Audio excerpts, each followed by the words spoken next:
Birthdays have never been a big deal for me.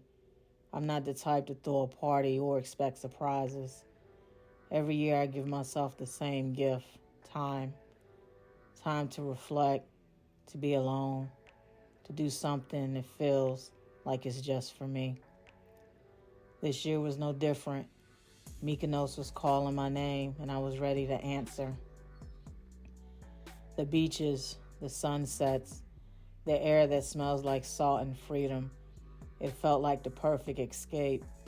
I posted about it, not expecting much, just a picture of me at the gym, captioned, "Another year stronger.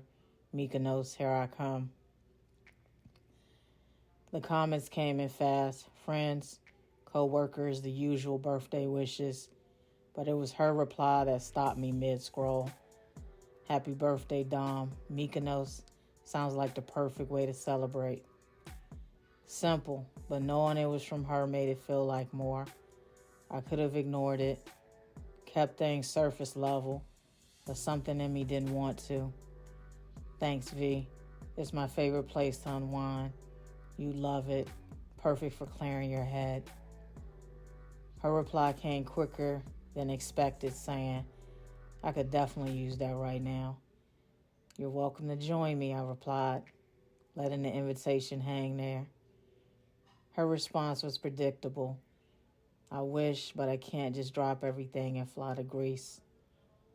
I stared at the message for a moment, debating whether to say more, and part of me wanted to say can't or won't, but I simply replied, "I understand.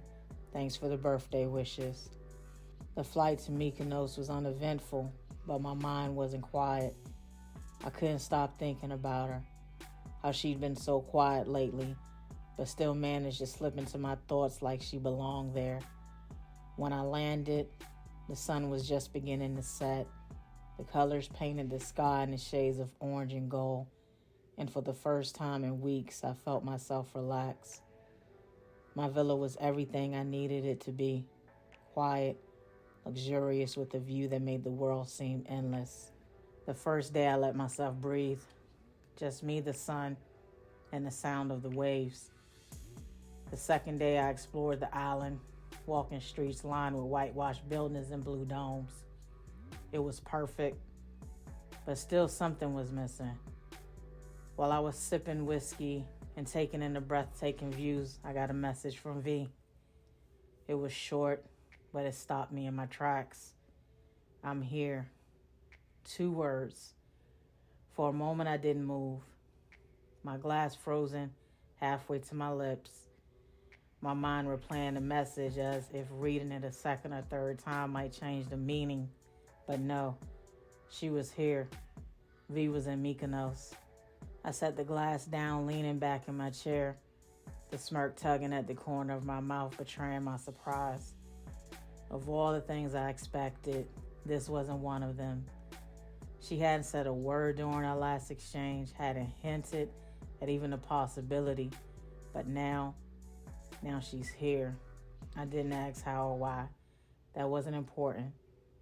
What mattered is that she made the leap, crossed whatever mental barrier had kept her at arm's length until now. I typed back quickly, my fingers steady despite the adrenaline coursing through me. "Send me the address. I'm sending a car." But not just any car. A moment like this deserved more than convenience. It deserved a touch of grandeur. I called for a limo to bring her to the restaurant for dinner. As I hung up, the realization hit me fully. She was here in Mykonos. She'd flown across oceans, left behind whatever safety net she'd been clinging to just to see me. A part of me was curious, wondering what had tipped her over the edge, but the rest of me didn't care. She was here, and I intended to make sure she wouldn't forget it. The restaurant I had chosen for tonight was perfect, secluded, intimate, perched on a cliff overlooking the sea. I stood, straightened my tie, and poured the rest of my whiskey back into the glass. Tonight wasn't just about dinner. It was about giving her an experience she'd never let go of. The limo pulled up just as I arrived. I stand by the entrance with my hands in my pocket, watching as the driver steps out to open her door. Then there she is. She stepped out. The sight of her flowing yellow dress made me pause. It's my favorite color. Something she remembered from our late night conversations. And the thought sends quite a thrill through me, her heels clicking softly against the stone. She pauses, taking in her surroundings before her gaze locks with mine. Her eyes betray her nerves, but there's something else there. Curiosity, excitement, maybe even trust. "Dom," she says softly as she approaches. "V," I reply, my voice smooth as I step forward, extending my arm. "You look stunning." Her cheeks flush faintly, but she takes my arm. "You sent a limo," she says, her tone light but teasing. That's a first. I smirk, leading her inside. I wanted to set the tone. The table is tucked away near the edge of the terrace, the slow glow of candlelight casting flickering shadows across the sea. I pull her chair out for her, catching a faint smile on her lips as she sits. "This place," she begins, her eyes sweeping the view. I reply, "Perfect." As I finish pouring her glass of wine, her smile deepens as she takes the glass. That's one word for it. Dinner is unrushed, each course a deliberate indulgence. She's guarded at first, her words careful, but as the evening unfolds, as the wine loosens her, she begins to open up.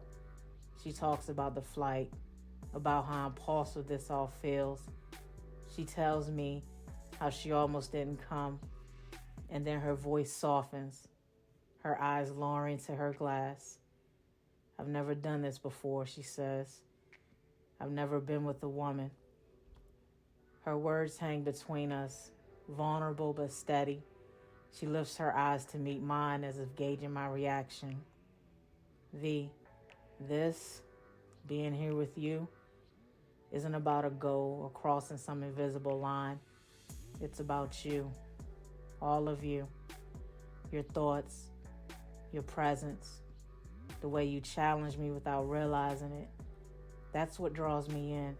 Intimacy, that's just an expression of connection, not the measure of it. What I value most is this space we're sharing right now. There's no pressure, no expectation. Whatever unfolds, it's enough just to have you here."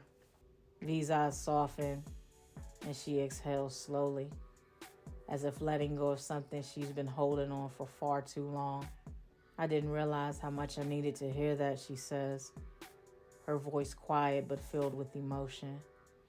"You make me feel seen, not for what I am or what I've done, but for who I am. It's different, and it's everything." Her honesty washes over me, and I feel a warmth spread through my chest. I reach across the table, taking her hand gently into mine. My thumb brushes lightly against her knuckles, and she doesn't pull away. "Come with me," I say, standing and offering her my hand to help her up. Her brows lift in curiosity, but she takes my hand, allowing me to lead her outside. The limo is waiting, the driver opening the door as I got her in. "Where are we going?" she asks, a hint of playful suspicion in her tone. I glance at her, smirking. "You'll see." Her brows lift in surprise, but she follows as I lead her outside to the waiting car. It's a short drive to the helipad, where the private helicopter sits, blades still. She's speechless as I help her into the cabin. The faint scent of her perfume mixes with the salty air. We take off smoothly, the lights of Mykonos twinkling, the stars below us. The town's whitewashed buildings glow softly under the moonlight, and the dark expanse of the sea stretches endlessly around us. She's silent, her gaze fixed on the view. Every now and then, her eyes flick to me as if trying to process everything at once. Speechless, I ask, leaning closer, my voice low enough to cut through the sound of the rotors. She nods a faint smile, replying, completely. As the helicopter circles back towards the villa, the lights of the island fading into the distance, the atmosphere shifts. The tension between us grows heavier, the unspoken pull impossible to ignore. She turns to me, her face illuminated by the soft cabin lights. Her expression is open, vulnerable in a way I haven't seen before. Dom, she starts, but I don't let her finish. I reach out, brushing a strand of her hair from her face. Her breath hitches, her eyes searching for mine, and I close the space between us. The first touch of her lips is soft, igniting something immediately electric. I deepen the kiss, my hand moving to the back of her neck, pulling her closer. Her hands find my chest, clutching the fabric of my shirt as if she's grounding herself. The world around us disappears. There's no helicopter, no Mykonos, no stars. Just her, just us.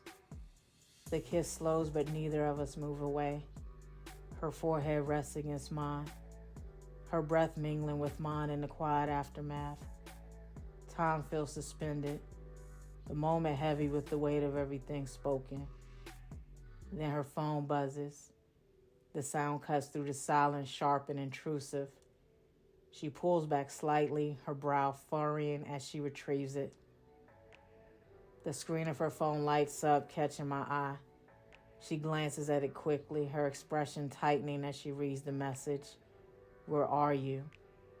It's her husband.